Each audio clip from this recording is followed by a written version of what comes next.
Machen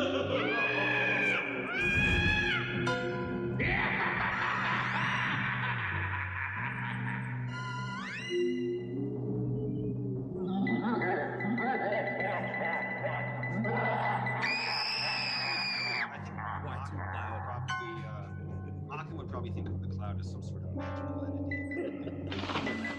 Don't start using Machen like a fucking Tupac hologram and deciding what he's gonna do around here in 2020. Yeah. Horrified at the cloud.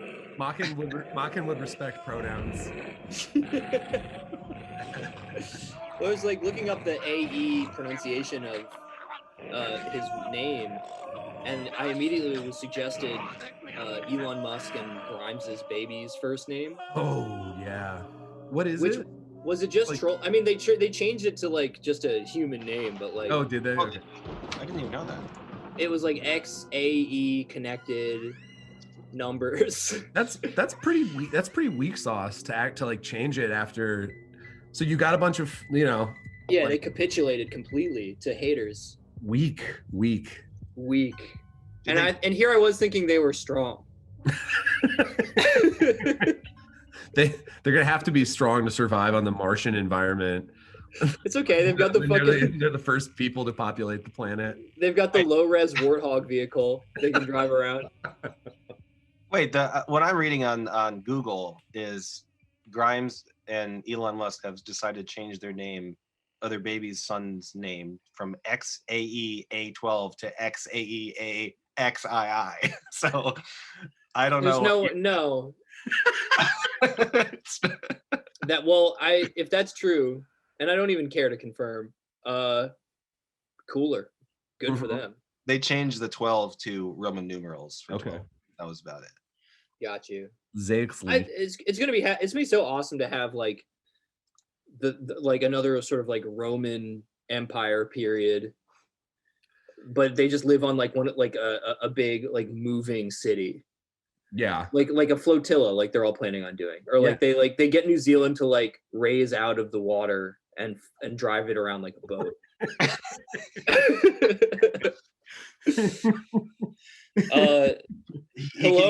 He puts a giant Tesla engine in the heart of New Zealand. Hello and welcome to Spine Crackers. I think is the official name. And today I made a Twitter header with it on it, so it's official. And so it's done. And today, in honor of, and this is probably coming out after the fact, but we're in October. We're going spooky, and we're reading the Great God Pan and Other Horror Stories by author Arthur Machen. Is how we've the consensus on how to say his name. But specifically, we're doing the Great God Pan and another story called The White People. So we're going to do 2 short stories today. And that's about as much intro as I want to do. Fantastic. Yeah.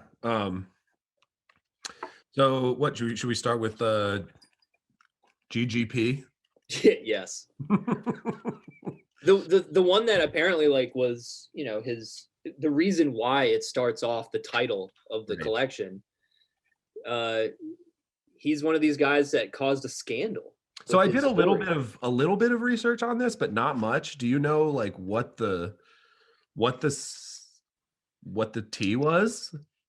Just too spicy and namely perverse and sexual. Yes. It was in the era where a woman's ankle was considered like you can't write that in a novel. Well, I always think of like, how like there was like riots after like the Firebird Suite or whatever by Stravinsky. Yes. It's so cool to think about that kind of shit, like not even just upsetting people, but like kind of driving them insane. Yeah. Where they would commit physical vandalism and violence to the streets and demand the artists be put to death and all this kind of stuff. Like the stakes were kind of excitingly high. Yeah. For, any sort of differentiation from the path. It's like, how repressed does your shit have to be that like a particularly like upbeat, enlivening like musical piece like makes you lose your actual mind? Well, the thing is like the problem was like they'd be like one dissonant note would play that wasn't like comporting to some like religiously based notion of like harmony, and they'd be like, he's a fucking devil, Satan worshiper. He should be killed. Still though, I mean, a riot reacting to like by having a riot to a literary work is kind of like wholesome in a way. Well, okay, to be Even fair, though they're just like repressed people, it's also like, oh, that I wish that happened now.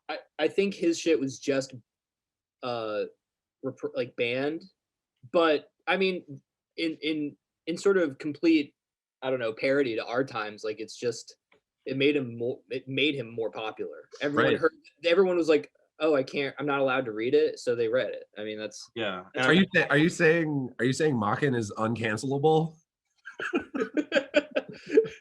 Well, I forget who said it, but he's now canceled by God, as in he's dead. Can't cancel the mock. Pretty much, yeah. He hit Mach 5 in this one and really just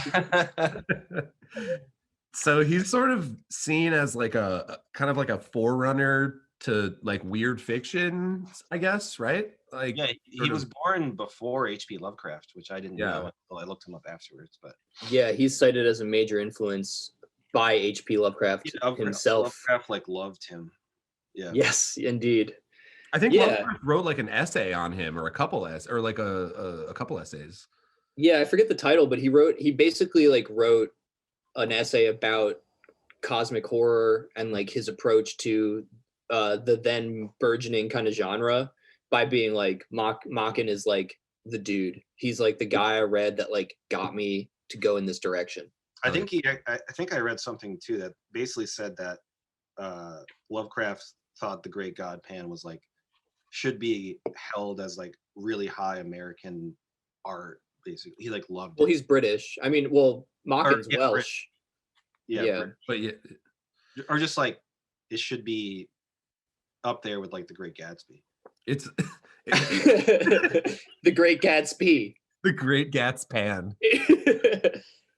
I mean, it's cool because like they talk about in the foreword or whatever about how he was riding on the crest of the scandal. He was asked to publish alongside H.G. Wells, who was publishing The Time Machine. So it's a cool kind of like turn of the century, just before there was any genre, right? Like differentiation, which is like a weird thing to think about because, you know, if there's anything that's defined, it's genre conventions now. Yeah. And like, you know, how to comport to them. So it's just weird to think of like people kind of like not knowing how to grapple with what any of this stuff was. Yes. Yeah. Literary genres these days are so like subdivided and parochial that it's like it really is hard to think about like someone just being like, oh yeah, here's a story and here's another story that we would today be like have no business being around, like that, nothing to do with each other, and they're like, yeah, I'll just put them together, just two stories about events occurring. I love stories. Yeah. About things. So yeah, let's get into it. So the big picture in terms of the structure is like it's almost pieced, the story is almost pieced together from various perspectives and like physical items, journals and medical papers and so you kind of have to like piece it together. It's not, I guess it is linear in a sense, but in the sense that it starts at one point and ends at a later point. But I mean, in full confession, like I have not really read like any Lovecraft. He was someone I was deeply pressured to read as like a fan of things like around him.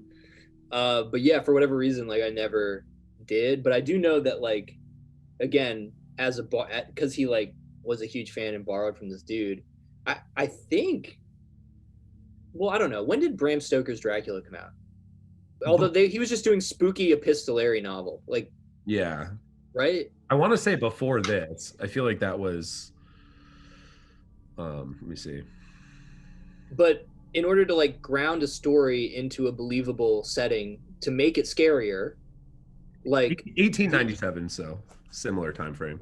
So he was alive. they were like contemporaries, Yeah. basically. Yeah, they were actually in a club together that like they were in like a magic club basically. I swear they Is were. that true? Yeah, I forget what the club was called, but it was No basically way. that like basically really were into the occult and like magic and stuff like that, and they just got together. They were all that sounds writers. Awesome. That's really cool. I mean, it makes sense that they would know of each other because Bram Stoker was Irish. Yeah.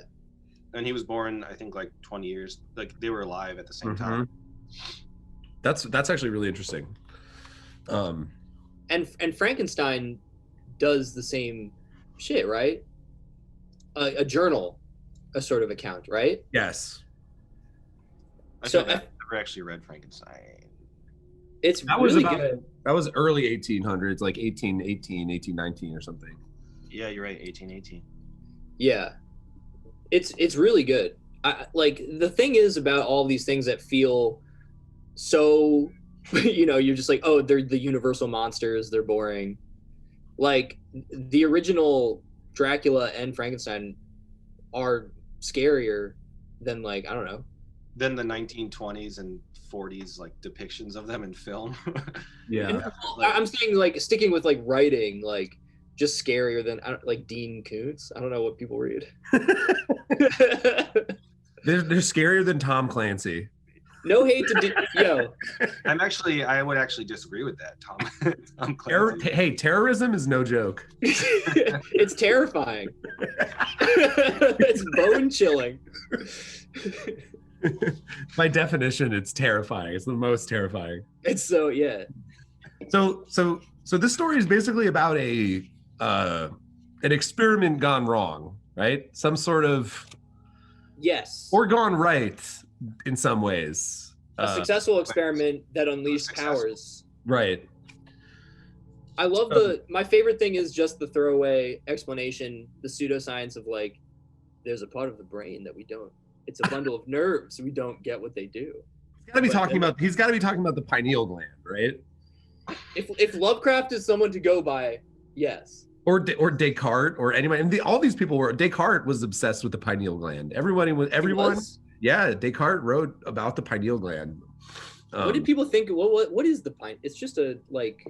I don't know what it actually does, but I know that historically people were obsessed about it as the sort of seat of the soul, and a lot of the discourse about the third eye.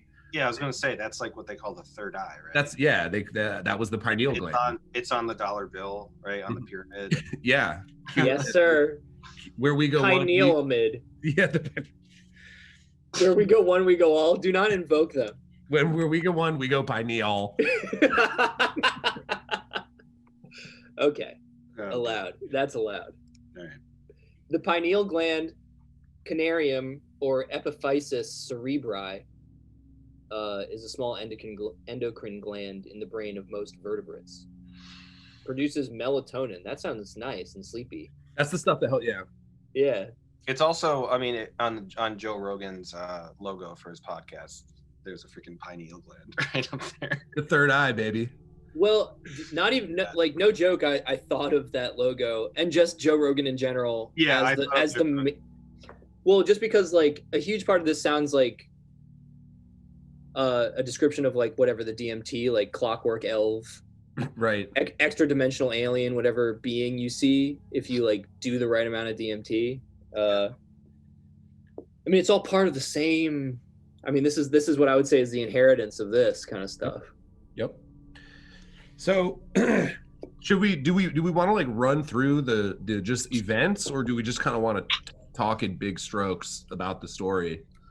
I guess we should maybe run through the events a little bit. Yeah, I think for people who haven't. Spoilers.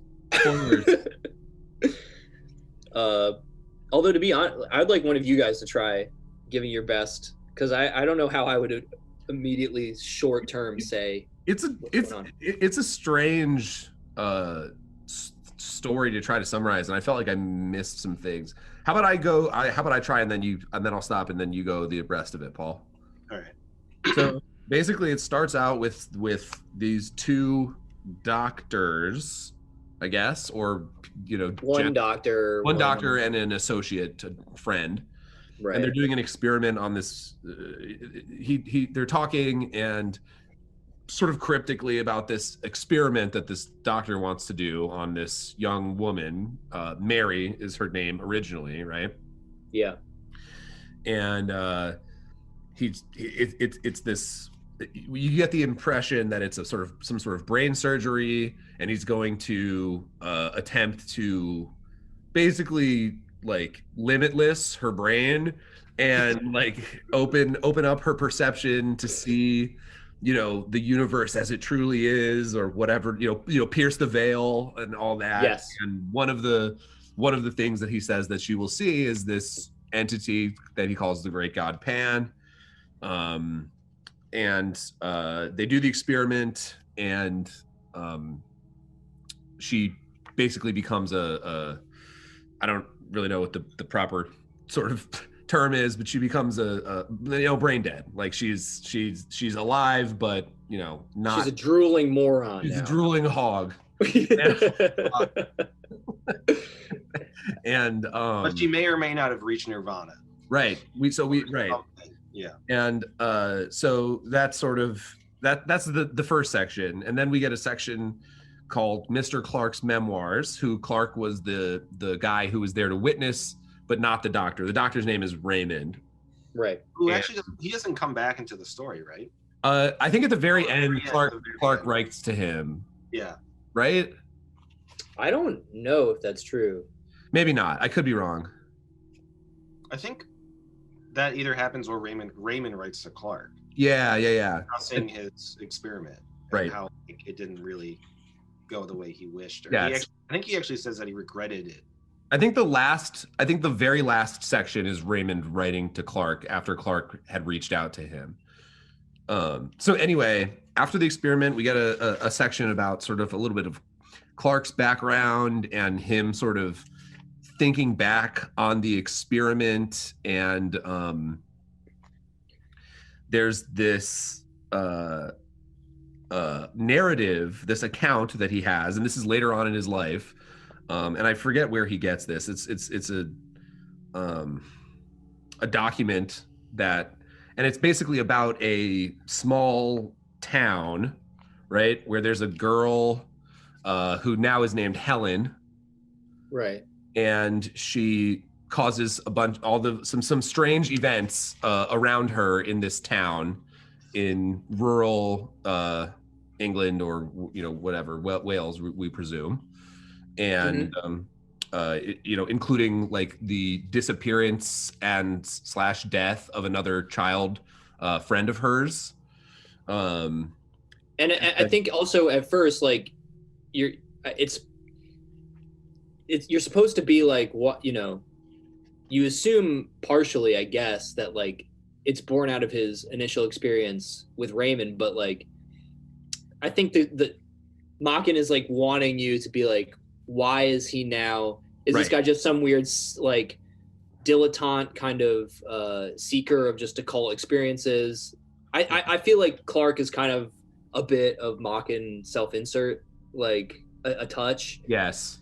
But yeah, you're supposed to be like, why is he now obsessed with following the exploits of Helen? Right. Helen? Yeah, and everything initially seems unconnected. Right, because it's what is the name of his notebook? It's called like Evidence for the Existence of the Devil or something like that. Yeah, his. I thought that was the doctor's book, not Clark's. I think that's Clark. Memoirs to Prove the Existence of the Devil. Yeah. And so we go through the story of this young girl in this town who's connected to all these strange events. And then we sort of jump to another two characters, Villiers and Herbert. Yeah. And is it Villiers? it could be. Yeah. I was reading Probably. it, Villiers. Villiers of Wadham. Yes. And so these are completely new characters, and we've sort of jumped to London, I believe. Yeah, And essentially he runs into these are old friends who run into each other on the street, right? Or wait, hold on. Yeah. No, he sees how the chapter starts is like Herbert basically like I think he calls out to Villiers and was like, "Hey, I think I know you." Yeah. No, he's begging. Right, because he's homeless now, basically. He's like a homeless skeleton man. And No, Villiers is like a man I'm about looking at it town. right now. The first line of the third section is Herbert, good guy. Oh, you're right. Never mind. Right. Yeah. Villiers calls out to Herbert. Right. So Villiers and Herbert have known each other in the past, and Villiers sees Herbert in the street, or Herbert is sort of a homeless, sort of disheveled, and Herbert tells him, Villiers wants to know kind of what happened, and basically Herbert tells him, "Look, man, I got married to this woman," and he sort of implies that like she was not even a woman, and she ruined my life, and she's evil, and she took all my stuff and money, and I am whatever. I'm now homeless. And her name, it turns out, is Helen Vaughn, is the name of the woman that he married. So we have now know the whereabouts of the young girl in the village from Clark's manuscript. And so then we follow Villiers for a little while, and he ultimately winds up, I forget how he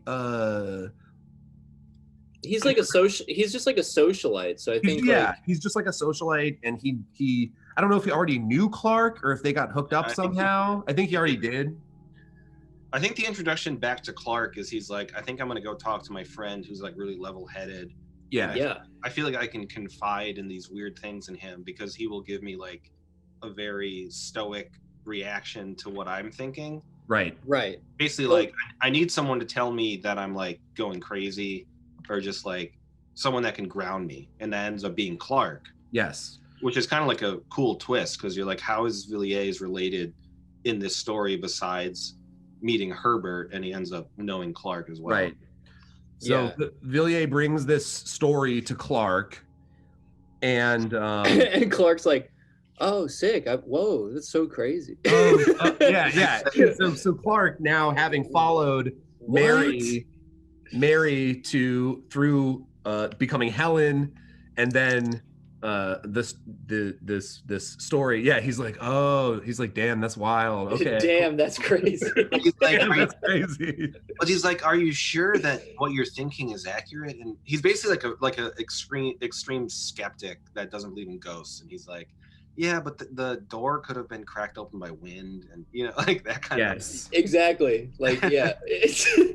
but the problem is Clark is just also just ducking and weaving and trying not to confront that, the thing he was even partially involved with is now at his doorstep. Well, so at first Clark doesn't make the connection. He's just like, this guy's coming to me with the story of his homeless friend with his crazy wife.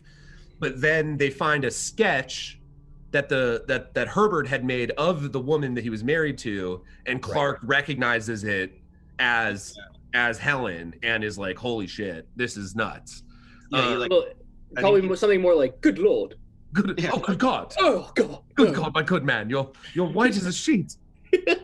That's one thing I want to mention too, is the whole novel is written such like a uptight English man. You can't help but like read it in that accent. Yeah. I think that's true though, Paul, because like also it's definitely of its time in the sense that like you're supposed to be taking class very seriously. Oh, absolutely. Yeah. Well, I actually listened to they have recordings of Machen on YouTube. Oh, really? Yeah, Get out, really? Like, really old. I mean, he died in 1947, so yeah. Sure, yeah. But he speaks exactly like that. Oh, good Lord. Oh, good Lord. I would never dream of it. Yeah. So then Villiers goes to another character, Austin, who is one of his other associates, one of his other friends. and Austin tells him another strange story, right, about someone named Mrs. Beaumont. Why does he go to Austin though? Is he like his other bro? Like I his think it's drinking just, I believe it's just someone he knows, and I think Austin is just sort of introduced. They're walking together down a street, and they're just talking. right? And they're in Um, like Kensington Gardens or some shit. Yeah. Or like Piccadilly. Piccadilly Square. Yes. And he's like, what is this lovely and jovial and cheery house? Yes. And he's like, Mrs. Beaumont lives there. This is Beaumont. I'm sure all of us were like, I know who the fuck lives there. Right. Yeah. And so, right. So obviously there's not a connection made yet, but as seasoned genre readers now, exactly. we were like, Exactly. that's fucking Helen's house for sure. Exactly. So anyway, it turns out so that Mrs. Beaumont has been sort of hosting various people at her home, and there's been have those people. Her husband died, right? Her husband has Austin tells him That's what's his name? Herbert. Yeah. He's the homeless guy who eventually is found hung. Right.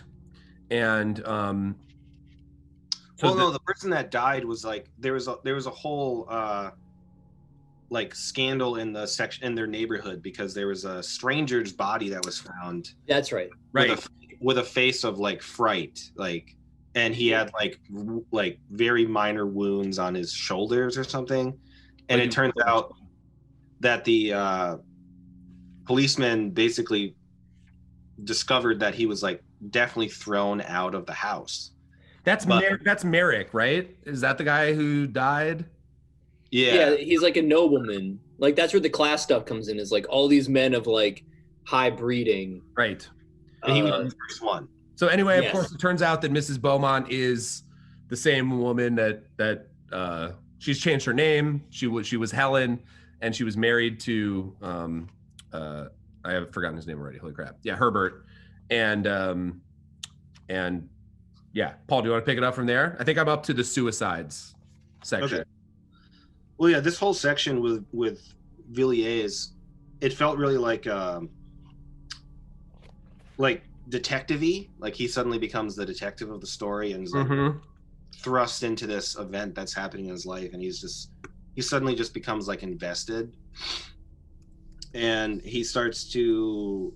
Well, I think like the first suicide that happens is like a well-known aristocrat with like everyone loves him, and he Lord Argentine.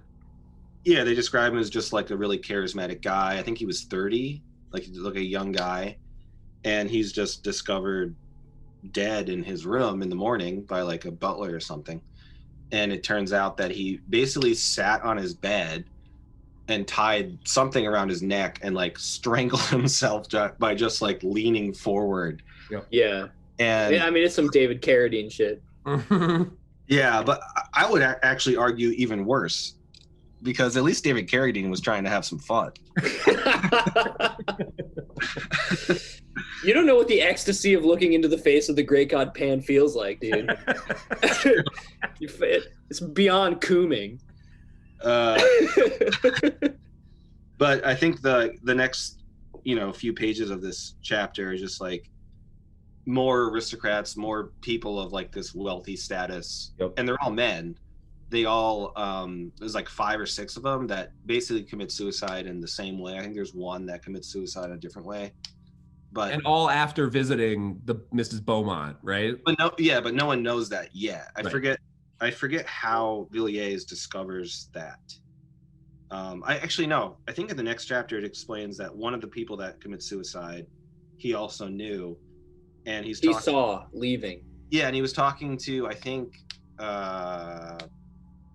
he wasn't talking to what's the other Austin. He was talking to Austin, and he's like, I'm pretty sure I saw him at 2 a.m. And Crashaw.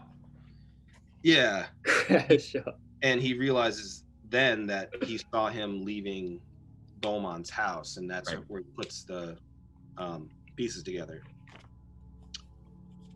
But so after he discovers that, he talks to, I think, Austin, and he basically says that I'm gonna go to Beaumont's house. Yep. Yeah. And Austin's just like, fuck this. What are you talking about? I think it's Austin. It might be Clark. I can't remember. But he's just like, no fucking way I'm doing that. Like, you can go ahead with your plan. I believe it's awesome because he's like, I'm getting Clark. This dude knew something about this scenario. So me and him and you, if you're down, we're gonna break into her house. Yes. Yeah. You know, and we're gonna get her to be like, you're a monster. Yeah. I feel like. And then it just cuts off there. Mhm. Well, it just cuts off there. Lost. You know, it's like, we're gonna do it, and then it just hard cut to like news clippings and maybe like coroner's reports about some other victims, but like, and then the last description, like the kind of the money shot, which I think is part of what got this particular story banned and whatnot, because at the time it would be scandalous, right? But like this kind of like weird protean polymorphic like androgyne kind of being Yes. that Helen ends up becoming under the like scalpel of the coroner.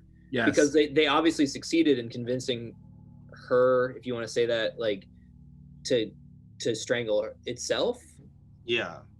Right. And while she's strangling herself, it cuts back to the beginning chapter where, like, I think it's described in the beginning chapter where the person who enters the god pan like transforms between like a man and a woman and like a different being, and that's what happens to Helen when she strangles herself. Like, right. She's like morphing in and out of like a man's figure, and her face just like turns disgusting. Well, I immediately thought of another thing for this thing, which I feel like, once again, just it's all part and parcel. Well, first of all, I was going to say, like, you've got Poe, like 30 years before, like essentially inventing detective mystery stories as a genre as well. So I think you're getting a little bit of that and like the kind of sleuthing that's going on now. And then I was thinking, I couldn't help but think of Altered States at the end of this, where, like, you know, the man essentially through ayahuasca trips and isolation chamber meditation, like becomes a primordial amoeba, like goes through the different stages of life. Yes. From like human to like, yeah, you know, all the way down to like the primordial soup sludge creature. Well, so And that's what maybe we should just read this section. Do it. So this is this is in the story. This is presented as a fragment from the sort of papers of a doctor who died, and then this description was found amongst his things. And he's sort of describing, and then we learn this is the doctor who you know, saw Helen's body when she died, after she had died. And so this is the description. I knew that the body may be separated into its elements by external agencies, but I should have refused to believe what I saw.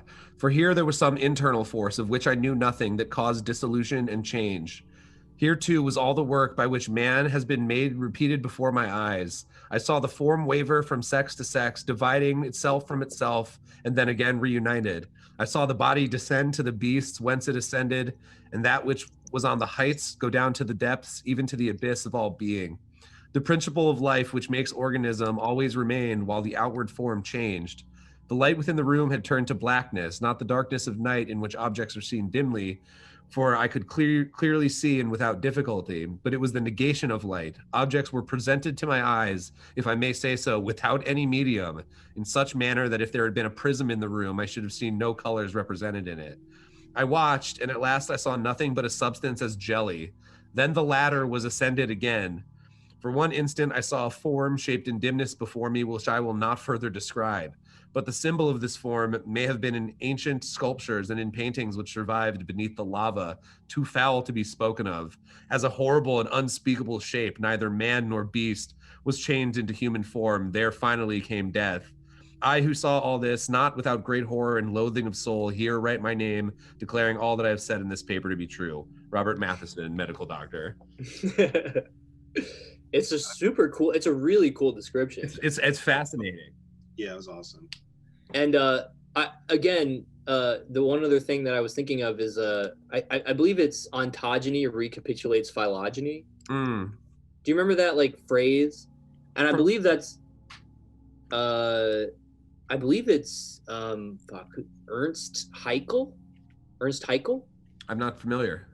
I think it's some biological theory from like the 1820s, which like Machen, who seems to be a pretty like curious and interested individual who loved to like read esoteric texts and like keep abreast of shit, like would have known. Yeah, it's like the embryological parallelism or something like that. Yeah, but the whole notion is essentially that like even as embryos develop, the sort of like progression of the development is one that you take the form of your prior evolutionary forms with each stage of development. I see. You never lose the past. Like you exist in some form of it as you ascend the ladder, as they say. I wouldn't be surprised if Machen like knew that kind of theory, but I also, from my research, discovered that like Machen was he wasn't exactly a science denier, but he like really was much more into like ancient history and ancient like, well, I can't really think of the word, but like ancient theories about creation, and kind of discounted what science was doing at the time as just like putting a cap on things that humanity doesn't necessarily understand. He thought it was like a limiting belief, science was overall. He was not a materialist. Right. Yeah. Well, and I think what's interesting, which fits with that description, Paul, of him being a sort of interested in these ancient theories, is that, and this recurs a number of times through both of these stories, is like he was clearly interested in Platonism and Neoplatonism, and like some of this language, even in that description I just read, where they're talking about ascending the ladder of being and seeing the forms, which is capitalized in the text. That's all very like classically Platonic, where you ascend the sort of ladder from the lowest to the purity of the form itself, all the way at the top. And he was interested in alchemy, which is something, I'm not super well versed in alchemy, and I know it's taken on a bajillion forms and schools over the time. But like, again, it's this like sort of ancient notion before there was the kind of hyper materialist I fucking love science version of like trying to advance humankind into a sort of apotheosis or godlike figures through understanding and control of like the environment. I think that like I don't exactly know what the philosopher's stone is or why it's called a stone, but what is that? I think it's a rock. I think it's a rock. It's a rock, right? That you touch and then you're a genius. Right? It's the first Harry Potter book. Yeah, dude. I'm pretty sure I learned about it from Harry Potter. That's not even a joke. I feel like I actually, because that's the first book, right? I think it's called the Sorcerer's Stone. Well, that's the Americanized version. That's the Americanized version. Yeah, dude. Was it different in? I don't know. Yeah, in England, it's published as the Philosopher's Stone. Oh, yeah. Okay. They're like, Americans are too stupid to know what a philosopher is. They're correct. That is exactly the marketing as like, yeah. They're correct. So do you guys want to talk about these separately, or like do you want to just kind of run through what happens in the white people and talk about them as a whole, jumping back and forth, or do you want to like focus on? Let's do a two-parter because I feel like it's better to like they relate to each other in a lot of ways. I feel so maybe good to do two at once and then go back. I feel like there's more to unpack in this one that also does relate to the white people also. So, yeah, but I do want to get back to. So wait. So what are you guys saying? Should we keep talking Great God Pan, baby? Okay, got it. Yeah. I mean, I think we kind of skimmed over in our summary how like really scary and horrific. Yes. Like a lot of the moments were. Like, Well, I don't know what happened to Helen, and I don't know what that little. There's like a satyr, kind of Mr. Thomas Tumnus figure running around, but like I don't know if that's necessarily what that was, and I don't know if I know. First of all, is there like a life according to Garp, I Am Sam thing where like someone fucks this mentally enfeebled woman, Mary, and then she gives birth to the physical instantiation of creative chaos? Like, what the fuck? My interpretation. So we glossed over was that Helen is Mary's child. Yeah. So Mary, the experiment died like a day or two later. Right, but she gave birth to a daughter, which I believe is supposed to be Clark's. I'm thinking it's Clark's daughter. See, that's interesting because my interpretation, or Clark or Raymond, the guy that actually did the experiment. Oh, I'm sorry, Raymond. Yeah. See, my interpretation was that she had been basically Rosemary's babied by Pan. Yeah, that's and right. That's right. That's right. Yeah. And that Helen was essentially the spawn of a human woman and this demonic god. Demon spawn. Yeah. You're right. I retract what I said. One thing that was interesting too about the beginning with Mary is that like the doctor, was it Raymond? Yeah. I think she was like 19. Yeah, she was young. She was so willing to like be a part of this experiment. He like kissed her on the lips, and she's just like, okay, this is my time. Yeah, that was fucking weird. That was disturbing, and it was disturbing in how glossed over it was too. Yeah, it was like he was just like, I saved her as a child, and she owes me her life. Yeah, it makes me think that he like experimented on other girls too before that, and like oh yes, and like Clark was called in because he was like, this is definitely the one. Yep. It's gonna happen. Oh yeah. This man has been plucking from poor, desperate people and children for a while. Yeah. It's my guess. That has not changed either. Yeah. He was like if Mengele and Jeffrey Epstein were one person. And Bill Gates. So do you think the little drawing portrait that Clark saw was of Mary or was of Helen? Helen. It was okay, but he was convinced that it was the girl in the experiment though. So it makes me think that Helen basically looked like Mary. Either Helen looked like, oh yeah, that's true. Well, which would make sense because it was her daughter, but yeah. And also, that's the face he's more familiar with, right? Because he never actually met Helen in the flesh. But I love that moment too, because he almost died. Like he faints and like turns white and drops the paper, and I think the paper flips over and it just says like Helen on it. But that was a great moment, and that happened after the moment where the initial victim of Helen goes to the coroner, and the coroner's like, I have no idea how he died, but his face looked like he died of fucking being scared to death. And he's like, see ya. I love that moment. He's like, I don't have a scientific explanation, but his face was like fucking crazy, and I think he died because he saw the devil. Bye. Yeah. I love that guy. I like coroners in general in stories. They are the best. They do serve a sort of expositionary role. You can always give them like a funny characterization. They can always be just a little bit humorous. Right. Like, this didn't make any sense to me. If I had to venture a guess, I would say probably the claws of some monster. Yeah, it reminded me of True Detective. Like, there's a coroner that initially looks at all like the sculptures in True Detective, and he's looking at the body and he's just like, I don't know, this shit's fucked up. I got more important things to do. See ya. Bye.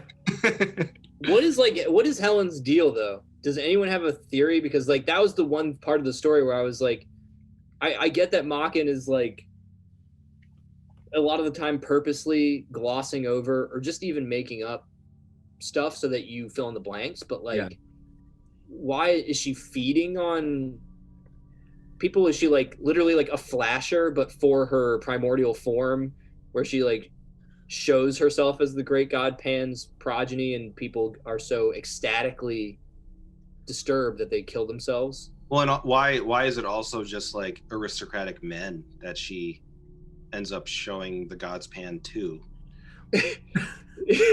God, true. My panes. but Here's it's my- like, well, I mean, I think Here's it's my interesting. saucepan. I think it's interesting because sort of, you know, there are a few moments of like class awareness in the text. Obviously, when Mary is chosen or saved, it's implied that she's like sort of a lower class and blah blah blah. And then the same thing they talk about Helen, or who they know at this point is Miss Beaumont, dude. And this is Villiers, I think, talking to, or Villiers talking to Billiards. Austin, and he's talking about Beaumont, and he says, Austin says, you must have been in strange places, Villiers. This is when Villiers is talking about all of his like seedy London underground friends who he's going to ask for information on Right. Beaumont. He says, yes, I have been in very strange places. It would have been useless, you know, to go to Ashley Street, which is where Beaumont lives, and ask Beaumont to kindly give me a short sketch of her previous history. No, assuming as I had to assume that her record was not the cleanest, it would be pretty certain that at some previous time she must have moved in circles not quite so refined as her present ones. This is the line that I was like, God, this is the most British thing I've ever heard. If you see mud on top of a stream, you may be sure that it was once at the bottom. Where it belongs. Where it dude. belongs, naturally. Yeah, but ultimately it's her class. You know, her need to be in a fucking upper class situation that gets Right. her pinched, bro. Yeah, true. Yeah. Because they're like, what are all these jolly gentlemen of high breeding doing, like making weird like makeshift nooses for themselves on their like beautiful bedposts. Right. So it seems think like she seduces them or gets them to come to the house for whatever, you know, it was suggested she was throwing parties or something. And yeah, I mean, I don't know if she's like preying on them, like you said, Matt, or just sort of doing it, or it could be like less malicious than that. It could be that like word gets around to these guys that like there's some fucking weird shit at this house. You should go check it out. Right. Are you bored and rich? Like there's something different. Yeah, now. yeah, exactly. You gotta meet this bitch. Yeah. And There's she's a new like, bitch okay, now. you want the full Monty? Here's the full Monty, and they just die of fear. Yeah, it's like it's just like, I sent you dick pics, like send me nudes, and then she full on drives them literally insane Yes. by showing them the fundamentals of creation. I'm just thinking, just like she speaks to them in some like insane cosmic tongue, and just like say it back. while just like flashing them. That would rock. One thing that's so awesome though is that like it happens to them and they don't die right away. The first Right. victim dies like right away and he gets thrown out of the house. Well, even that's But- not clear. It's not clear, no, but he is found like outside of their house. Right. But the rest of the victims just like they lose themselves. They go back to their house and they kill themselves. That it Yeah. happens like in their bedroom, which is an odd fact, but like And then one of the other things that's interesting is that later in one of the other fragments, just thinking about like what Helen's deal is that it's implied that she, as a child, also married another demon god, or gave a sacrifice to another demon god. So this on this last, Matt, Right. on the physical copy, it's on 52 to 53. Okay. This is about the town where Helen was a child, and she took that girl into the woods, and the girl disappeared, Rachel. Yeah. And they're talking about this white pillar that can be found in the woods outside the town. And so it says, this is, I guess this is Clark writing about his, this is Clark writing to Raymond. And he says, after I'd seen, he's talking about a museum in this town. After I'd seen most of the sculptured stones, coffins, rings, coins, and fragments of tessellated pavement, which the place contains, I was shown a small square pillar of white stone, which had been recently discovered in the wood of which I have been speaking. And as I found on inquiry, in the open space where the Roman road broadens out, on one side of the pillar was an inscription of which I took note. Some of the letters have been defaced, but I do not think there can be any doubt as to those which I supply. The inscription is as follows, and then it's some text in Latin, and it says, it's translated as, to the great god Nodens, the god of the great deep or abyss, Flavius Senelus has erected this pillar on account of the marriage which he saw beneath the shade. The custodian of the museum informed me that the local antiquaries were much puzzled, not by the inscription or by any difficulty in translating it, but as to the circumstances or rite to which allusion is made. Mm-hmm. And obviously, like it's an old Roman inscription, so it's obviously the timeline wouldn't be correct in terms of Helen's age, but like time, who knows what's happening with time in all of this anyway. True. But there's also just we didn't touch upon this, and it happens in the white people as well, but like the echoing of ritual and rite. Yeah. In particular, because of the history in the UK of just like Roman occupation, but like just as like an easy and prime example of a prior glorious civilization that collapsed and whose remnants you live amongst, like being the best way to like sort of make that idea clear, which is, you know, that none of this really dies. Right.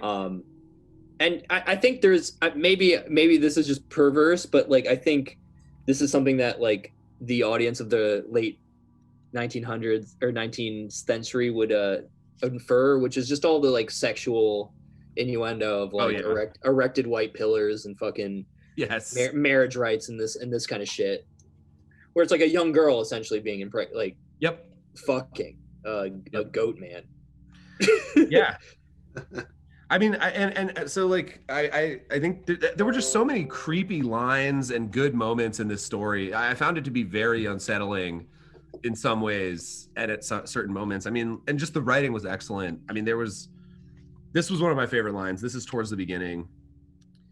This is where Clark is recalling the conversation that he had with his friend about the manuscript describing Rachel and Helen's story in the town. And he says, Clark closed the book with a snap and turned his chair towards the fire. When his friend sat one evening in that very chair and told his story, Clark had interrupted him at a point a little subsequent to this, had cut short his words in a paroxysm of horror. My God, he exclaimed, think what you're saying. It is too incredible, too monstrous. Such things can never be in this quiet world where men and women live and die and struggle and conquer, or maybe fail and fall down under sorrow and grieve and suffer strange fortunes for many a year. But not this, Phillips. No such thing as this. There must be some explanation, some way out of the terror. Why, man, if such a case were possible, our earth would be a nightmare. Right. The implication being that it is all the time. Exactly.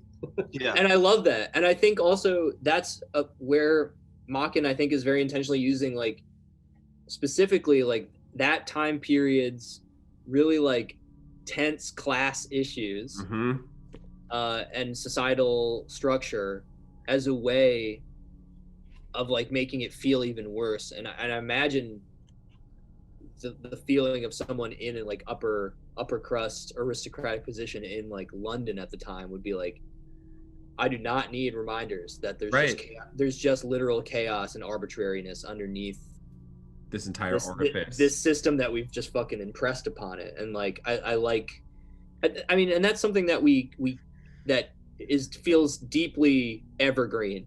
Yes, that idea, because it never stops being true. Because at some base level, what adult Helen is doing as Mrs. Beaumont is she's just a poor girl who got her God glow up and is now serially killing rich men. Yeah. And what's so bad about that? I'm not even mad about it. I think it's an interesting way to Eat the rich. Eat the read. rich. I think Show it's the rich that you're demon spawn and kill them by fright. it's an interesting. I think it's like the correct way to read the text, but I think it's just because I read about Machen after I read it. He like after the criticisms of this book came out, and it was like being anti-Christian and anti, just religious in general. He basically said that like, no, that's not what I was trying to write about. Like, I don't think he identified as being a Christian, but he was very in tune with like, ancient religious texts and kind of believed in that kind of mysticism to a high level. I actually think that the circumstances of like the rich being killed by Helen, and we read Mary's death as being like, the rich scientist destroying the life of a younger, lower class individual. I think it's actually circumstantial. I think he just kind of like wrote about what he knew, and kind of wasn't thinking about like the aristocratic men should be punished. I really don't think he was thinking that. I think he was much more into the mysticism of the idea of just a magical being that understood the universe. And I don't know. I think if I hadn't researched him afterwards more, I wouldn't think that. And I think it's the correct way to read the text. I think it's more interesting to read it that way. But I'm not necessarily convinced that he was writing with that intent. Right. And it's not like, I mean, I think you're right in the sense that it's not as if any of the aristocrats are like characterized as like bad people or like, like the only one that gets talked about really in any detail is Lord Argentine, and he sounds fucking awesome. Like I would love to chill with that guy. He seems like an absolute dad. Yeah.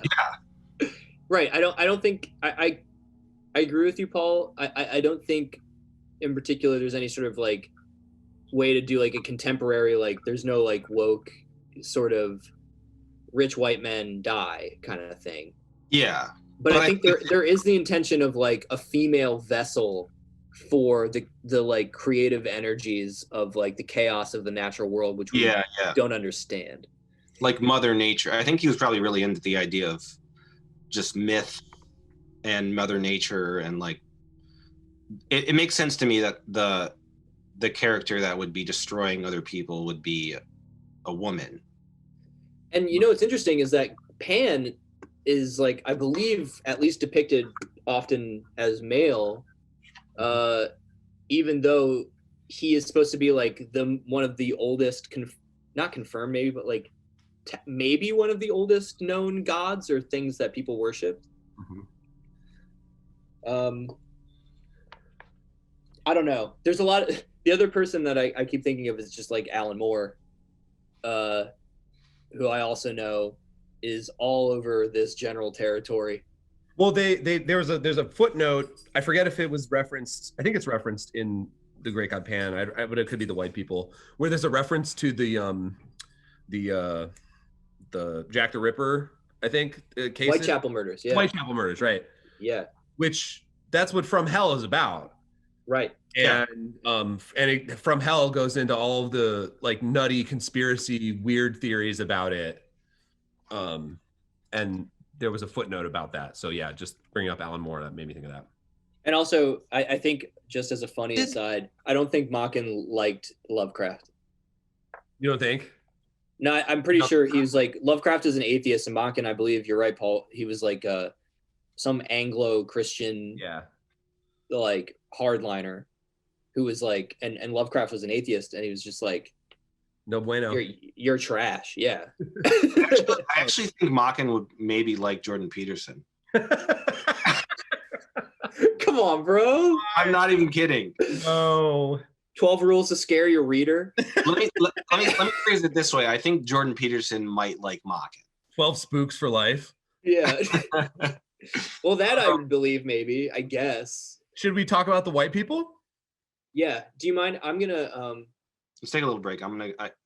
I think my car. I hear a car alarm, and I don't think it's my car, but I want to go check.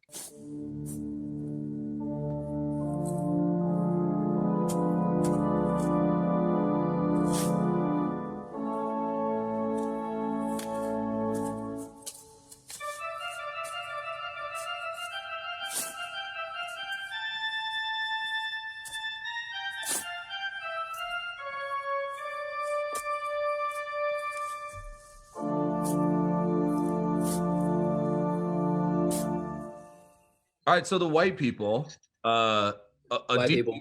a deeply horrifying topic. White Yeah. people. Yeah. I think this one I feel like is actually both simpler and more difficult to summarize plot-wise. I was thinking of things like the Vavitch when I was reading this. Yeah. So it's basically, I was thinking of like Children of the Corn. yes, all of that. Definitely. Teletubbies, Dude, Yeah. fucking bananas in pajamas, all Bananas that in shit. pajamas. Yeah. Rainbow Bright. So Yes. basically, it starts out as this sort of strange, like Socratic dialogue on the nature of sin between Ambrose and Cotgrave, these two characters. And there's initially a third character who leaves very early on and doesn't even get a name, I don't think. You know what it felt like was that the initial setup was that it was basically a dinner for schmucks. Yes. Where like Yes. it's like invite the weirdest fucking dude you can to Yes. some social gathering, That's and we'll all like laugh. Yeah. So And this then everyone was like boo, and then this Right. one guy was like, "Wait a minute, this guy's a genius." I think that's exactly what it is. So it's this character Ambrose is this weirdo who has all these weird views about sin and evil and whatever. And so they open with this, like I said, this sort of Socratic dialogue about the nature of evil and the nature of sin and the nature of sainthood. And so Cotgrave is like, okay, so like what is actual evil? Like what is actual evil in the world?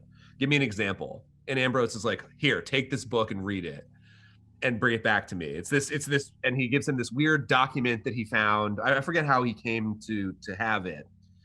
But it's part, one of his collection of strange occult items that Ambrose has, and he gives it to Cotgrave, and it's this book. And he says cryptically that there's a sequel, but he doesn't want to talk about that. Yeah, And, that's cool. I like which that. was I like very that a lot. creepy. I hated it.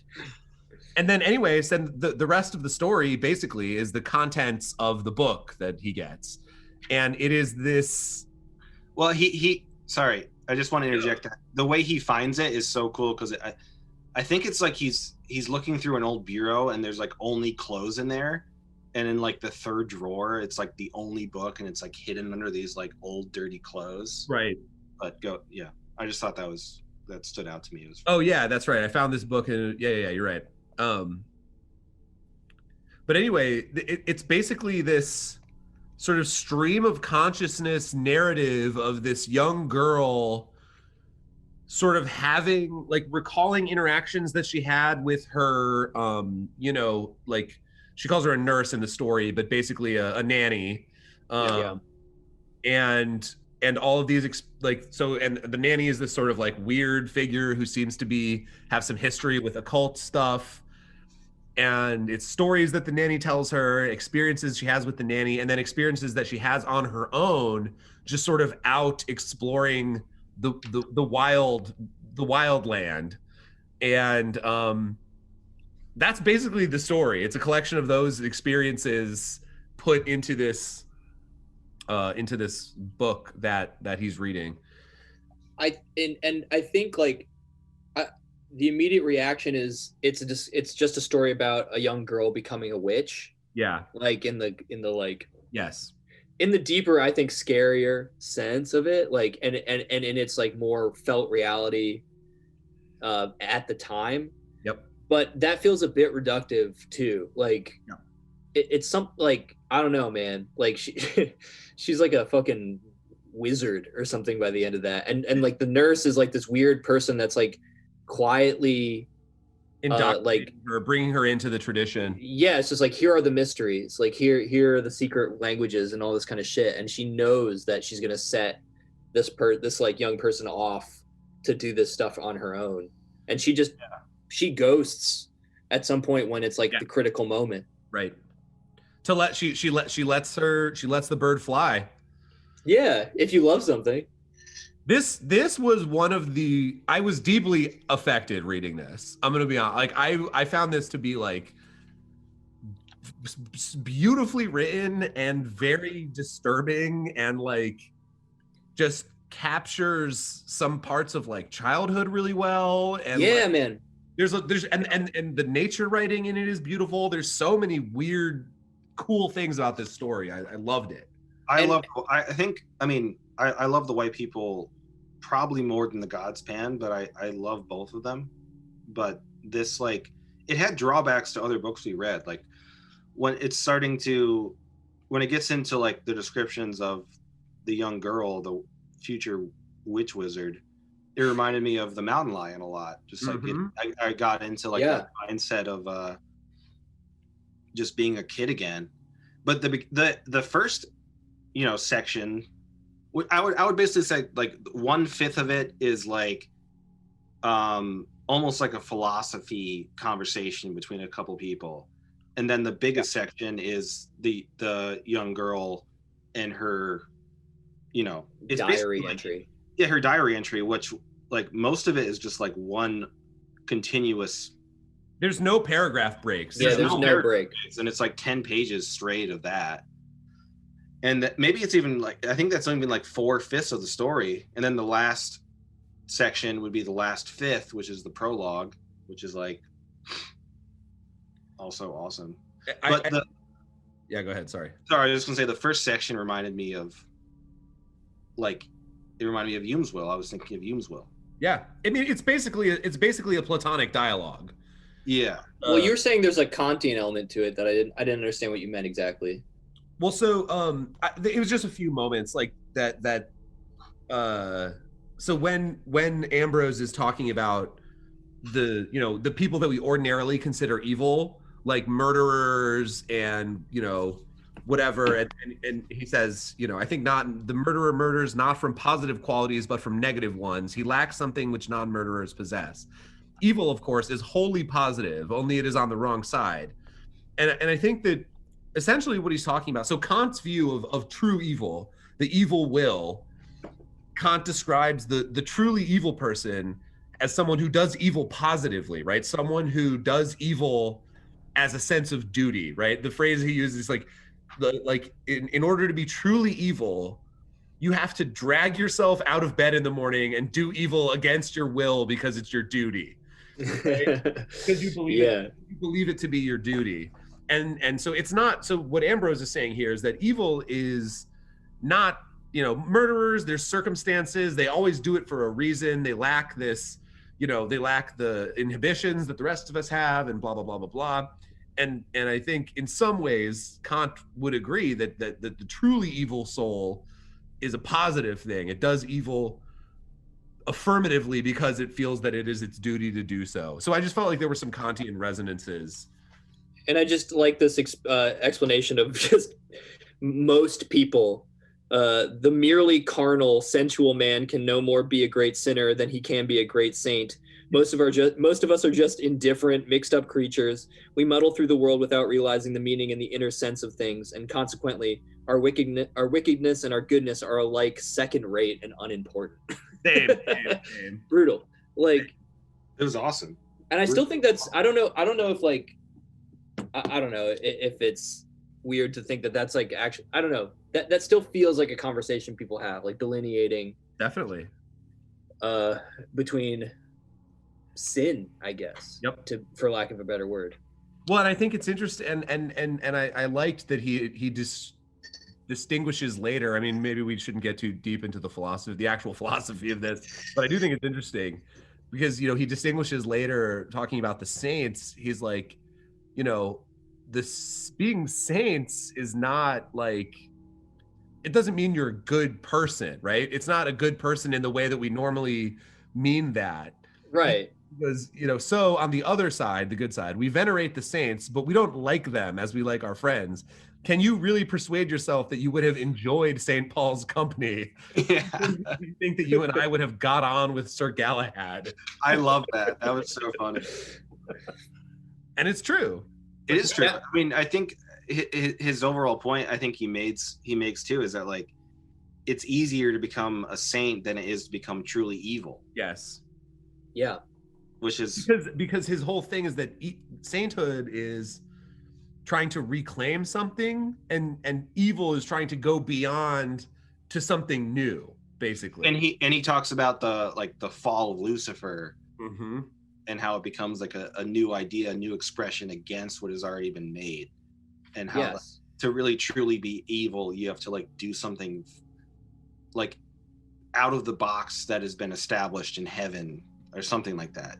Which is at first I was kind of struggling with that introductory scene, and then just the unbroken stream of consciousness journal entry, and I'm like, oh, this is because you are supposed to on some level sympathize with this girl. Yep.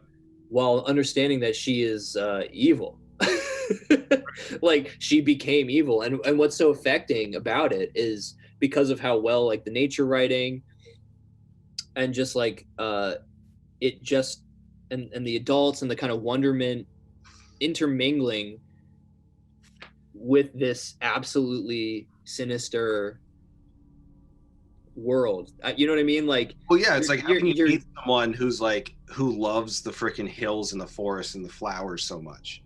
Like, she's just like she's like a little girl basically saying like, oh, and I would wander into the woods and it was so magical and beautiful. Like, how does this person end up becoming so evil when like you can relate to that feeling, and Right. sometimes even be like jaded towards that feeling as an adult too. So it's like, yeah, she'd be like enchanted by the beauty of the nymphs and, Right. and these kind of things. And it's like using that in order to create somebody who is in fact going to be committing like vile sin and evil in a way that's sympathizing. What does she do really that's actually so bad? Well, this is where I think the sequel thing you mentioned is important. Oh, true. And I think it's supposed to be something I think that's a question you're supposed to end up having. Yeah. Is like, I don't get even This is only half the story of her corruption. the extent, but clearly the Cotgrave or whatever, Crenshaw, whatever his name, I already forgot his name. It's Cotgrave, yeah. Crankshaft. Crank anchors? Is like, that's why I think he's having such a vehement, impassioned sort of monologue there at the beginning. Yes. It's because he has read the sequel. Right. And he understands where it ends up. Right. But we are supposed to be confused, and that's what I really like about the two stories you read and Machen in general, is that he's very willing to just be like, I'm holding my cards close to the chest. I'm just making things up and just sort of dropping little lore hints. It's the Dark Souls books. It is. It is. Okay, I'm not going to say that because I don't like Dark Souls. No, I do, but I don't like the Dark Soulsification of everything. But I get where you're coming from. Like, it's very like fragmentary, and like you get the sense that he's like that in his own mind. And I'm gonna read more from this collection for sure. There's like a universe that's interconnected, right? There's like a Machen cinematic universe. And well, can I the thing what was so some of the rituals, some of which he made up and alludes to in the White People, are things that Lovecraft will straight up just steal whole cloth for his stories. Is that really true? And Lovecraft is definitely credited with doing a kind of extended universe. Right. Oh, absolutely. And he just folds in Machen's stuff. I think Machen was doing that with just a little bit less like specificity, but there are named like demons and like named characters and languages and like religions and stuff. And like I started reading this and I was just already so creeped out, like from the very beginning when she's talking about, this is like right from the beginning of the diary. Hold on. Dead air. Sorry. I wanted a book like this, so I took it to write in. It is full of secrets. I have a great many other books of secrets I have written, hidden in a safe place, and I'm going to write here many of the old secrets and some new ones. But there are some I shall not put down at all. I must not write down the real names of the days and months which I found out a year ago, nor the way to make the Aklo letters, or the Cheon language, or the great beautiful circles, nor the Mao games, nor the chief songs. I was like, no, I hate it. I don't want to know. Yeah. What are you saying? Shut up. Yeah. I don't want to know. I feel like I'm cursed just because I read that sentence. Yeah. That was awesome. And so, like, just to start out on such like a lore building, sort of deep, like, there's so much background information, and she's talking about all these other books of secrets, and that the months have real secret names that we don't know about. I'm like, I hate it. That's the worst. The real names of the months is the No, worst. I don't want to know what they are. Nobody tell me. No, it's fucking August. Shut up. Please don't tell me. And he writes like a big part of this section too, or these diary entries, is recounting. He basically writes original what's the term I'm looking for? Like parables, like original fables. There's like 3 or 4 of them in this section. He's credited with creating one of his short stories. He was like doing a literary version of like War of the Worlds with Orson Welles, where like I think he wrote something about Welsh, someplace in a very specific part of Wales, and then like that was taken to be real. And now there is genuinely like the Jersey Devil or something. There's like a genuinely folkloric entity in Wales that like he's credited with kind of sort of just infecting people's minds with existing. I think I read that Slender Man. Like, What'd you say? I said sort of like Slender Man. oh yeah. You know, I think I did read that. Creepypasta is like is not far from like this tradition either. I think that's a really interesting connection, because I was definitely feeling that on some of this stuff. I was like, especially because I do think I read that, Matt, what you said, either in the introduction or elsewhere, that there was a story that he wrote, The Angel of Nos or something. and people refused to believe that it was fiction. Yeah. They were like, no, this must be real. Yeah. I think that if Machen, like, he was really fascinated by English folklore and like the influence of the Roman Empire being, you know, taken out of England or falling in England. I think that if he grew up in California, he would be writing about Native American folklore and Bigfoot. Yeah. Well, that's what I mean by like I would totally want to read. But Me this is too.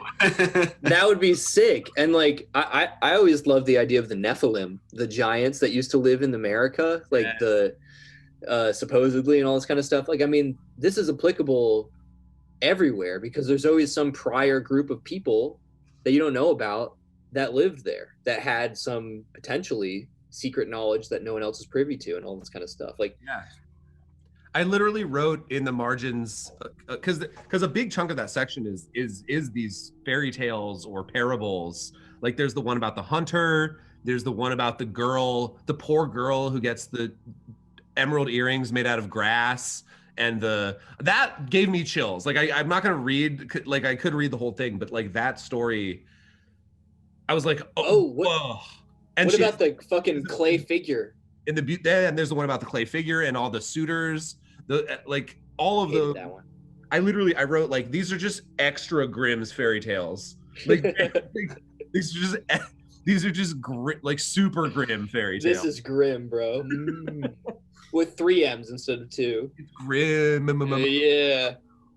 I hated that clay figure story. The clay figure story was really scary. And that's the only one where she ended up doing what was initially related as a fairy tale. Right. So the nurse tells her this story about this witch, and who all these suitors are trying to marry, and her other witch friend make clay figures of all of them, and it's basically sort of like a voodoo doll thing. Like, they kill the clay figure and then that person dies that way the next day. But then also they create the perfect man. This is a sex doll parable. Also that. They create the perfect man out of one of the other clay figures. Yes. That is but that's like a creature that they imagine and hallucinate. And it's like a conjured up being for like 5 minutes, and she kisses him, and then he goes Right. Yes. Yeah. So weird. And the dick game is so strong that she's willing to just murder everyone else. Yeah. Imagine getting cucked by someone with a clay dick. It's a golem. I mean, It is a golem. Yeah. Yeah. So this one, like you said, is richer in the sense that like there's a lot more trickling in, and there's a lot more things alluded to and referenced. While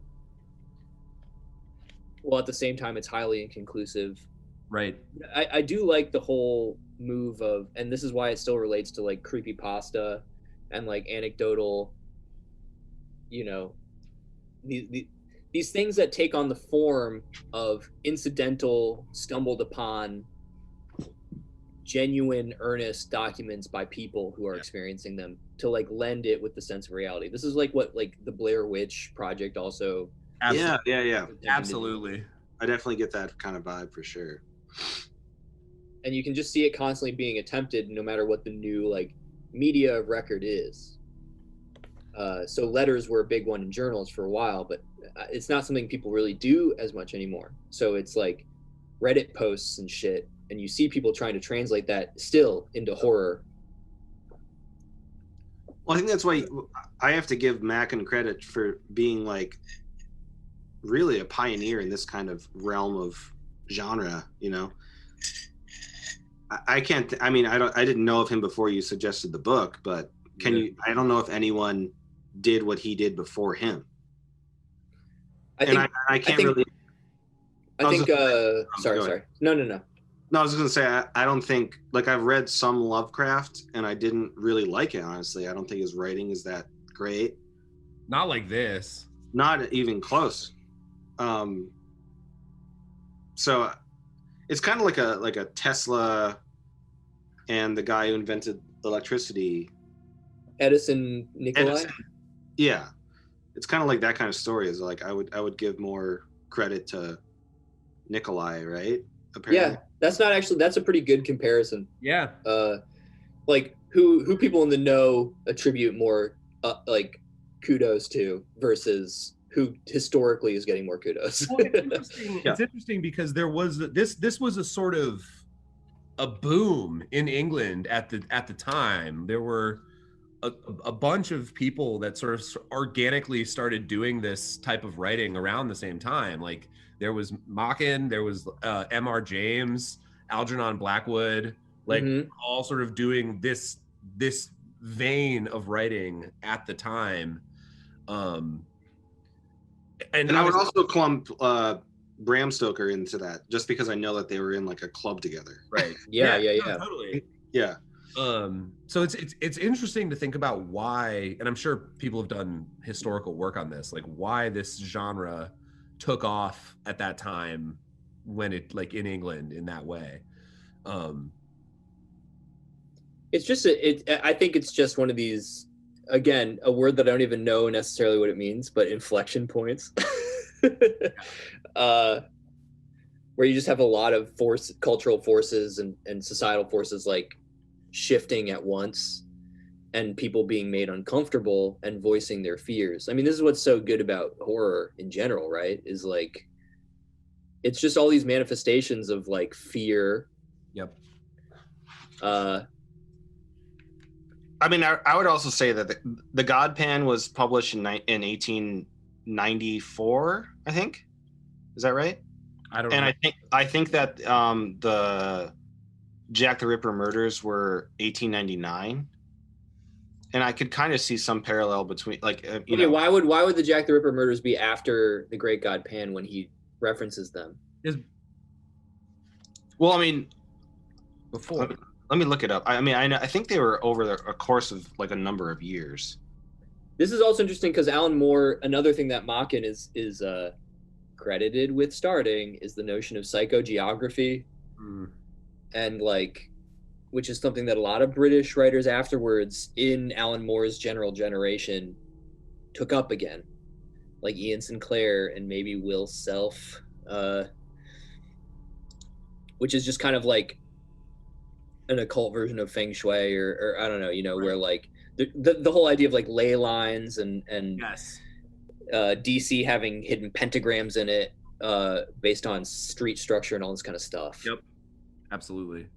So the old Roman roads being a channel for historical energies of the past, or that's kind of redundant, but just like, Yeah, no, I think that's exactly the type of thing that he was doing there, and I think he's clearly very interested in the way, not only in the histories of these rituals and these old religions and stuff like that, but the sort of ways that they echo in the present, via objects or language or like you said, like geography. It's not just about sort of the concepts, but it's about the physical manifestations of these things that sort of stick around and like hug our current reality in ways that we don't really get. Right. Just to defend myself, sorry, Jack the Ripper was 1888, not 1899 until 1891, and then the God Pan was written in 1894. Okay, so that makes sense. So it makes sense that fresh, especially because that was so popular, like, and so spooky. Yeah, first real serial killer of record. Yeah, I could imagine that influencing the sales of the book at that time, or just and the scandal. Mm-hmm. Yeah, I mean, it's just as tawdry as you would think. It's like people wanting to read about like horrific androgyny, psychosexual shit, like hot off the tail of like serial murdering. It's like, we still love this. We love it, baby. Yeah. Ooh. I have a couple passages that I just want to read just for their spooky and writing value, if that's cool. Lay them on us.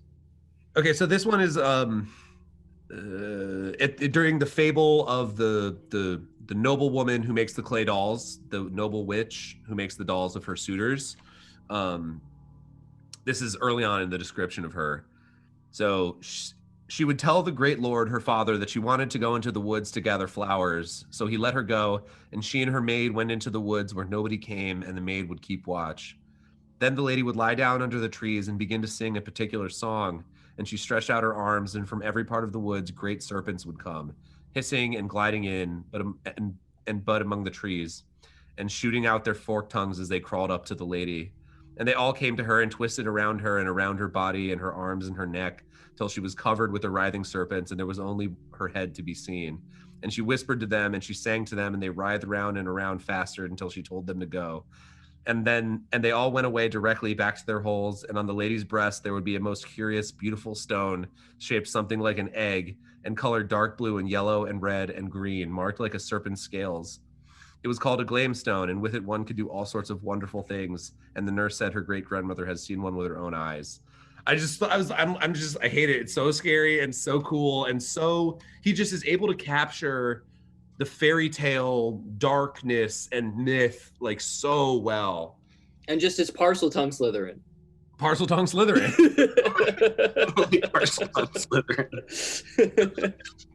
I think that Matt, your comparison to the witch is definitely like accurate, but I do think that like after reading this, I feel like the witch could have done more, because this like definitely, I was saying it's reductive, like it's like pagan and there's just so much more going on. So could Midsummer. I'm sorry, if I had the physical copy, I could have read Midsummer, and I'll read it once I get it, but it's just too funny that there's literally a scary story called Midsummer. I know. Written in like 18 whatever. I literally think I'm not just saying this to be a dick, but because I didn't like the movie, but I genuinely thought the story was scarier than the movie in 3 pages. I'm actually bummed, Gabe, that when I texted, "Oh, sweet, is there a lighthouse story?" and you wrote, "What?" I was like, I thought that was a good joke, and you just didn't get it. Well, wait, no, I got it, but I felt like you said it in a weird way. Are we? Oh boy, never mind. We don't have to do this. That was like 3 weeks ago. Yeah. couldn't go back to that Yeah. text. And then just all the descriptions of her wandering through the woods and coming into these weird, huge stone graveyards, and the stones are carved like people's faces and animals, and they're lying down dying, and like just her writing about how she went, and the ones that were lied down, she lied down with them, and the ones that made faces, she made faces like them, and the ones that were like animals, she like rode them or whatever. And like, it's so just it captures childhood, but it's also deeply scary and like deeply disturbing and dreamlike and very weird. Yeah, and there's also go ahead. I was just gonna say that there's one description where she's like standing on top of, I think, like a big rock, and she's looking out over a bunch of like little smaller rocks, and she's talking about like figures forming, and they all start to rotate and stuff around her, right? Yeah, but it was like there was a lot of description there, but there was also so much left out and left to your imagination, right, that's just like the kind of shit that I love. And it created this sense of world building that I thought the beginning descriptions where she was talking about like all the other languages she read to and knows, it was like the same sort of deal. Like, I'm giving you information, like a lot of information, but I'm not giving you the whole picture, and you're not going to get it. Dark right Soul. And it's not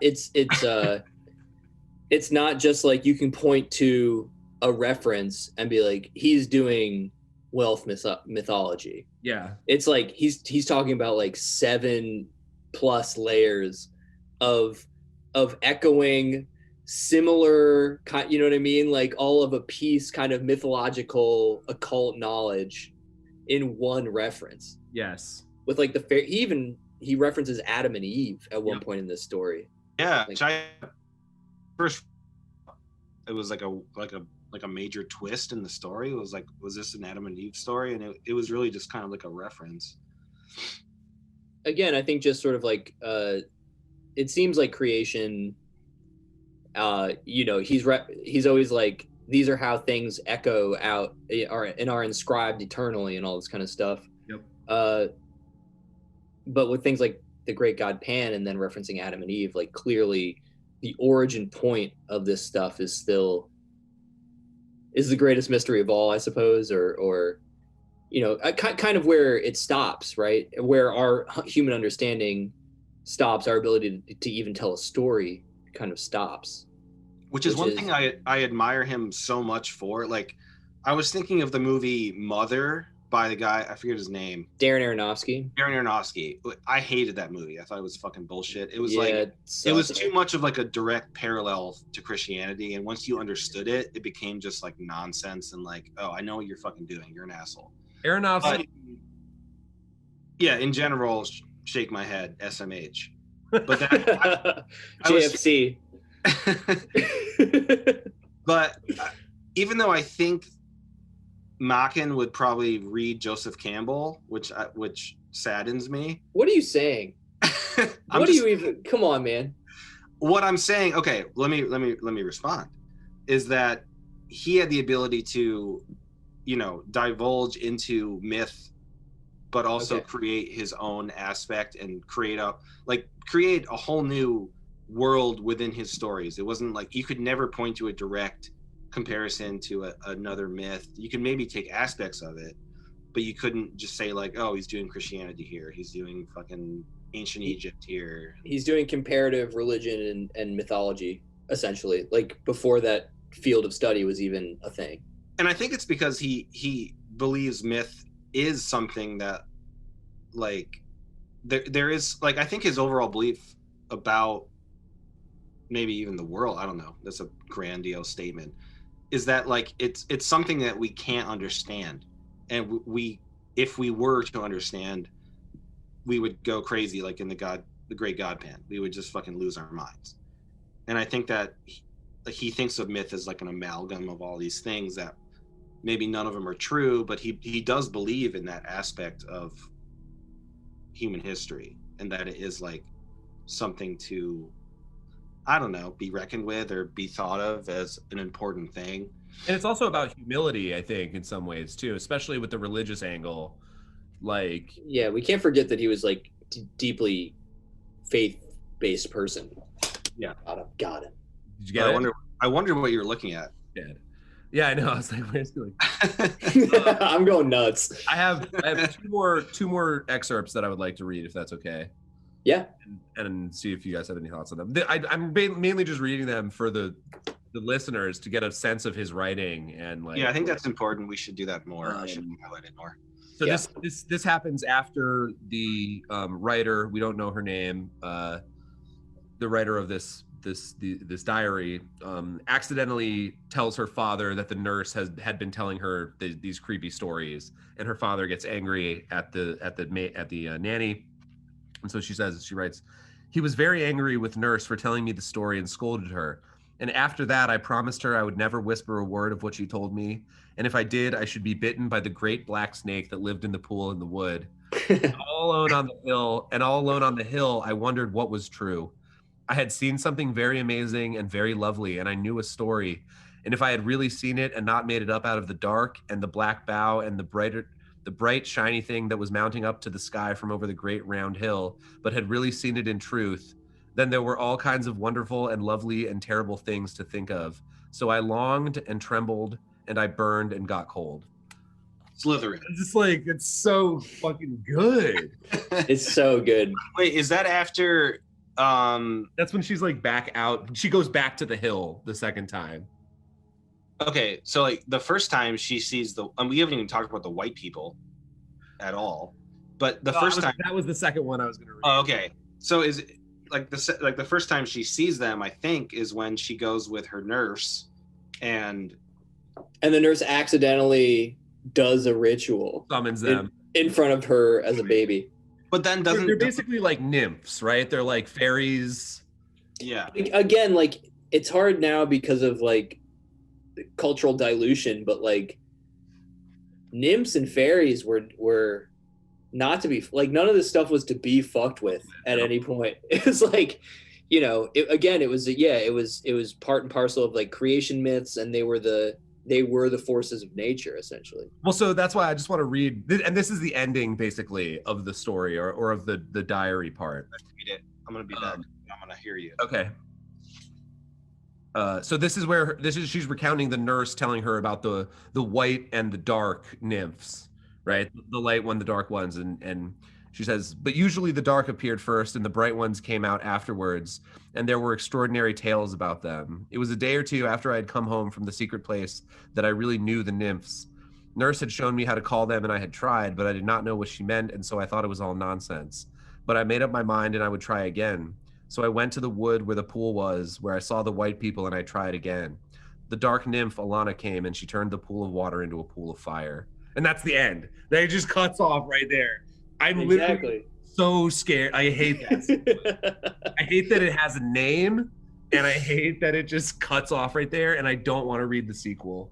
So good with specificity, like when necessary, like, yeah, and then vagueness completely, like after. That's what it is. It's the juxtaposition of the specificity of giving it a name and then the vagueness of like what is even happening. Right. Which Humesville I wish did.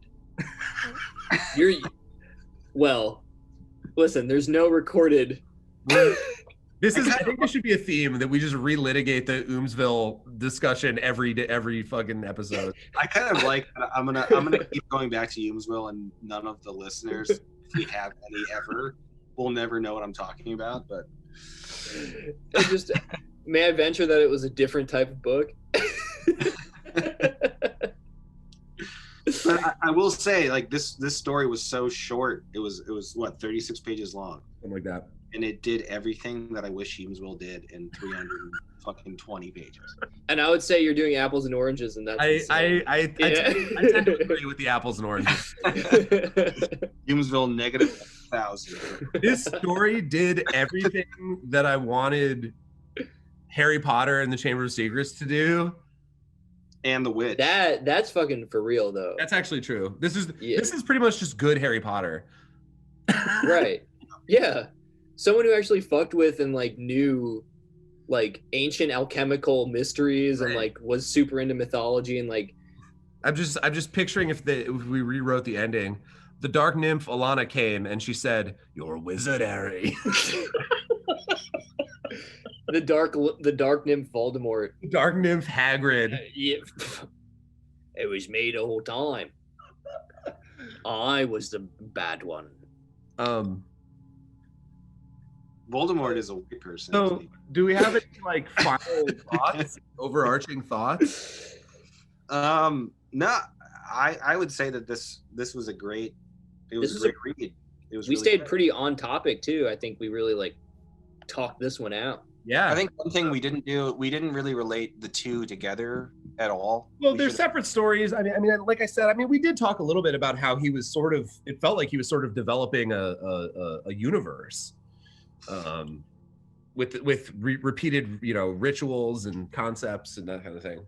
Well, and also, the link of the Roman Empire as like the common touchstone. Yes. well, I also think there could be a link between him having women as the two leading beings in both stories that possess the power. True. Yeah. You know? And I do think, Paul, when you get your physical copy, if you read the very, very short Midsummer story, it's literally two and a half pages. Me and Matt both sort of felt like it feels almost like a prequel, Right. Yeah. to the white people. Okay. Yeah, I'm excited. It's gonna come like next week. Should we do COVID, Harry Potter houses? Yeah, let's do Harry Potter. I was clear up front about a particular young woman being in Slytherin. Yes. You wouldn't be talking about the one that was covered in snakes and talking to them, would you? And had an egg necklace. And had a snake egg laid on her I body. actually say that she's the most Slytherin. Like she's more Slytherin than Salazar Slytherin. Yeah. Yeah, that's right. You should have founded Slytherin House. Yeah, And this is, of course, where you've Everybody in the white people is the Slytherin, basically. we've of course segued into the fan favorite segment. We just did read another book. We just read another book, We just did. which is So how we let earn. us- Which is how we earn being able to talk about Harry Potter. a page is a page. I mean, it's hard because most people feel like maybe it's like it feels like it's basically Slytherins and Gryffindors in equal measure, and that's it Yep, in these stories. that seems about right. I think Raymond is a bad Ravenclaw because he's doing Ravenclaw. Yeah, creepy yeah. I experiments. think there's a lot of Ravenclaws in a god. I think Villiers is Ravenclaw. I think Yeah. Clark is Ravenclaw. No, Villiers No, I think Villiers is Gryffindor and Clark. Gryffindor. Yeah, Villiers, he's brave. Well, true, He's but he's like- also very curious and intellectual. But not because he's not really like No, Clark is Ravenclaw. Yeah, okay. Clark is Clark more. is Ravenclaw. The main reason I think that Villiers is Ravenclaw is he's brave enough to be like, I'm gonna go Gryffindor. Gryffindor is that he's like, I'm gonna go to that bitch's house. I'm gonna stare her down. I'm gonna Okay, kill what him. about what about Helen herself? Helen is Slytherin. Slytherin. Yeah, I don't think that's hard. Yeah, it's hard though because she's not really even a human. Like, Right. how do you That's true. How do you classify someone who's like half Well, Voldemort was jelly? kind of an evil god. Yeah, but he was totally human. He was human. He was half Muggle, half Slytherin. You're right. All right. I still say Yeah. Slytherin. Yeah, What she's about Austin. Hufflepuff? Oh, fuck. Definitely he's- Hufflepuff. I think he's one Hufflepuff in the whole. Yeah, he's like Yeah. just Neville all the way. Don't do it. Don't Wait, do Neville it. was Oh my Gryffindor. God. Fuck. I'm But out. Never forget, as we like to say on this show, Hufflepuffs can rape. Right. Can As rape. a distillation of a certain idea, Hufflepuffs Yeah. can rape. And Jack the Ripper could have been Hufflepuff. Absolutely. Yeah, probably was. probably was too. So, what about? Do we want to? I can't think of any other major characters that deserve a house rating. Yeah. What about the second victim of Helen? I would say is a Griffin Oh, charismatic. he's a great. Whatever the he's a Chad. He's just a pure Chad. He's a Yeah, pure- Argentine or whatever. Lord Argentine. He was a standout character, even though he had like no screen time. Gryffindor. Totally Gryffindor. Mm-hmm. Should we classify the author? That feels blasphemous. Yeah. What? I don't know why. Good idea. Well, because I just leave the book. I don't know enough about them. All right. Okay, well, you seem sad. I'm gonna say Ravenclaw. Yeah, I would say Ravenclaw too. I just wanted to say that he was Ravenclaw. Just a morose saying he's Ravenclaw. I agree. Should we score these? Or should we? Oh, I haven't even thought about my score. It's hard. They're short stories, but yeah, I think we can still score them. Or no short stories and novella. I mean, I would say this doesn't get novella status if I were. I don't know how long a novella is actually. I don't know. I feel like I thought it was like 90 pages. I feel like you made that up though. You're totally right. Okay, what about let's do Pan first. Great God Pan scores all around everybody. Around the horn. 4.4. Okay. Yeah, I'm gonna go 4.2. I was gonna say 4.2 also for Pan. Fuck yeah. What about white people? I'll go first for white people. I'm gonna give white people a 4.7. Fuck. I'm gonna go 4.0. I'm gonna do 4.6. Nice. You know, I watched oh, sorry. No, go ahead. I watched a YouTube review of a guy reviewing like Machen's work, and he only read A God's Pan and White People, and he said he didn't even finish White People. He didn't like it? He didn't like it. Well, and I was like, what the fuck? I thought it was amazing. He's clearly a sued. Yeah, that man sounds like a sued and a casual. I think these were both fantastic, deeply affecting and spooky, and I think it's a miracle that they came out of that time. Like, I mean, obviously it's like I think this is what we should be talking about when we should be talking. Like, you're right, Matt, and that Lovecraft, like, who cares when this stuff is out there? Exactly. Did we want to do and I think one final shout out just for the sake of anyone interested in this kind of stuff to read, William Sloane.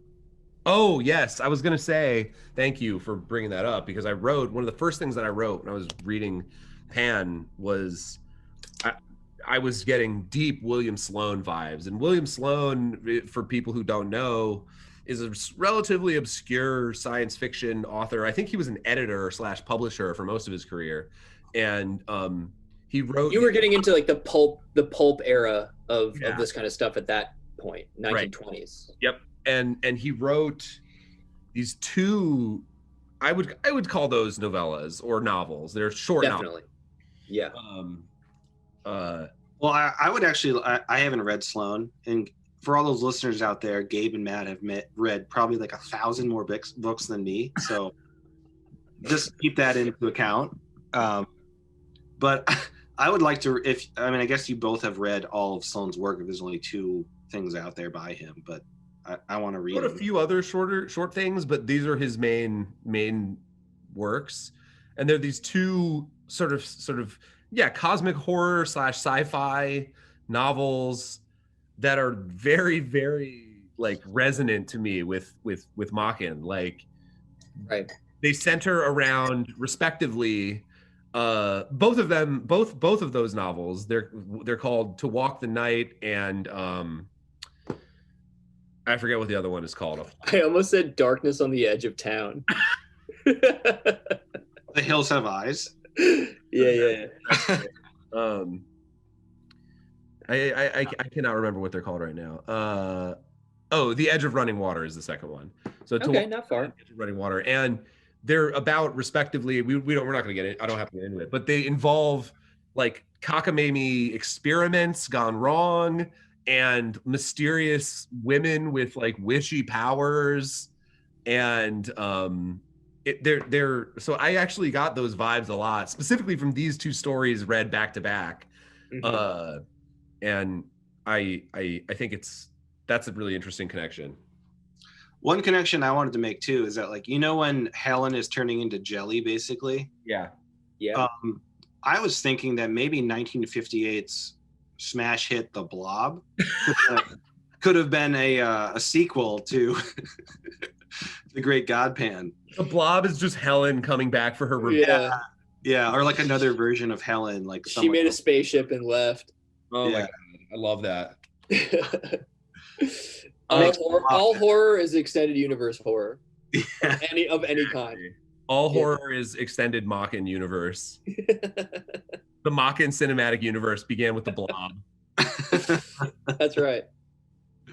The Fog is also somehow it's I know it's a Stephen King, but it's actually Machen. Well, Stephen King loved Machen. If you read the intro, I didn't, so I didn't know that. so everyone owes him shit. Anything else? No, man, not on my part. Well, Good pick, Matt. good pick, Matt. This is Thanks, great. y'all. We'll put it in the Google Doc, and we will be back with some other book the next time. Yeah, fucking you know it. Gabe, it's your pick, right? I know it is my pick, but I'm not going to say what I picked. Yeah, wait with bated breath, people. Y'all are going to have to wait for the next episode. So thanks, guys. Love you. Bye. Have a parasocial relationship with us. Bye.